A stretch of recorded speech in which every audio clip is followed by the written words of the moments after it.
رسول اللہ صلی اللہ علیہ وآلہ وسلم نے فرمایا، 3 آدمی چل رہے تھے کہ بارش نے انہیں آ لیا اور انہوں نے مڑ کر پہاڑی کی غار میں پناہ لی۔ اس کے بعد ان کے غار کے منہ پر پہاڑ کی ایک چٹان گری اور اس کا منہ بند ہو گیا۔ اب بعض نے بعض سے کہا کہ تم نے جو نیک کام کیے ہیں ان میں سے ایسے کام کو دھیان میں لاؤ جو تم نے خالص اللہ کے لیے کیا ہو، تاکہ اللہ سے اس کے ذریعے دعا کرو، ممکن ہے وہ غار کو کھول دے۔ اس پر ان میں سے ایک نے کہا، اے اللہ، میرے والدین تھے اور بہت بوڑھے تھے اور میرے چھوٹے چھوٹے بچے بھی تھے۔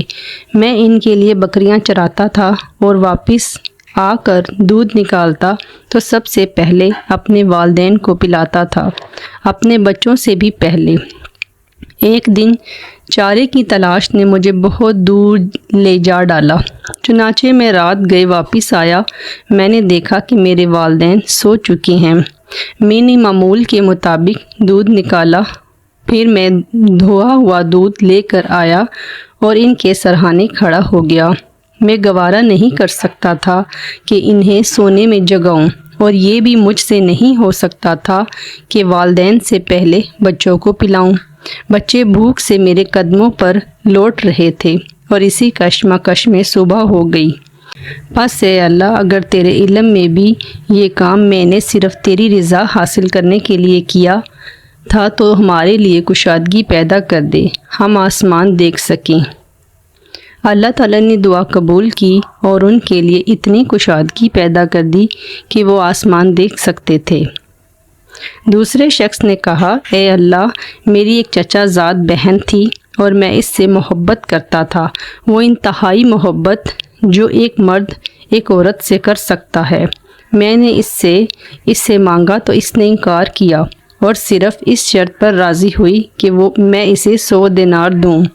میں نے دوڑ دھوپ کی اور 100 دینار جمع کر لایا، پھر اس کے پاس انہیں لے کر گیا۔ پھر جب میں اس کے دونوں پاؤں کے درمیان میں بیٹھ گیا تو اس نے کہا کہ اے اللہ کے بندے، اللہ سے ڈر اور مہر کو مت توڑ۔ میں یہ سن کر کھڑا ہو گیا اور زنا سے باز رہا۔ بس اگر تیرے علم میں بھی میں نے یہ کام تیری رضا و خوشنودی حاصل کرنے کے لیے کیا تھا تو ہمارے لیے کچھ اور کشادگی چٹان کو ہٹا کر پیدا کر دے۔ چنانچہ ان کے لیے تھوڑی سی اور کشادگی ہو گئی۔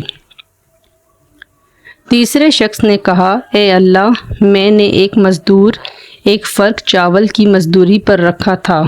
اس نے اپنا کام پورا کر کے کہا کہ میری مزدوری دو۔ میں نے اس کی مزدوری دے دی، لیکن وہ چھوڑ کر چلا گیا اور اس کے ساتھ بے توجہی کی۔ میں اس بچے ہوئے دھان کو بوتا رہا اور اس طرح میں نے اس سے ایک گائے اور اس کا چرواہا کر لیا۔ پھر جب وہ آیا تو میں نے اس سے کہا، یہ گائے اور چرواہا لے جاؤ۔ اس نے کہا، اللہ سے ڈرو اور میرے ساتھ مذاق نہ کرو۔ میں نے کہا کہ میں تمہارے ساتھ مذاق نہیں کرتا، اس گائے اور چرواہے کو لے جاؤ۔ چنانچہ وہ انہیں لے کر چلا گیا۔ بس اگر تیرے علم میں بھی میں نے یہ کام تیری رضا و خوشنودی حاصل کرنے کے لیے کیا تھا تو چٹان کی وجہ سے غار سے نکلنے میں جو رکاوٹ باقی رہ گئی ہے اسے بھی کھول دے۔ چنانچہ اللہ تعالیٰ نے ان کے لیے پوری طرح کشادگی کر دی جس سے وہ باہر آ گئے۔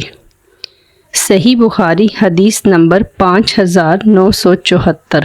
رسول کریم صلی اللہ علیہ وآلہ وسلم نے فرمایا، تم مومنوں کو آپس میں ایک دوسرے کے ساتھ رحمت و محبت کا معاملہ کرنے اور ایک دوسرے کے ساتھ لطف و نرم خوئی میں ایک جسم جیسا پاؤ گے کہ جب اس کا کوئی ٹکڑا بھی تکلیف میں ہوتا ہے تو سارا جسم تکلیف میں ہوتا ہے، ایسا کہ نیند اڑ جاتی ہے اور جسم بخار میں مبتلا ہو جاتا ہے۔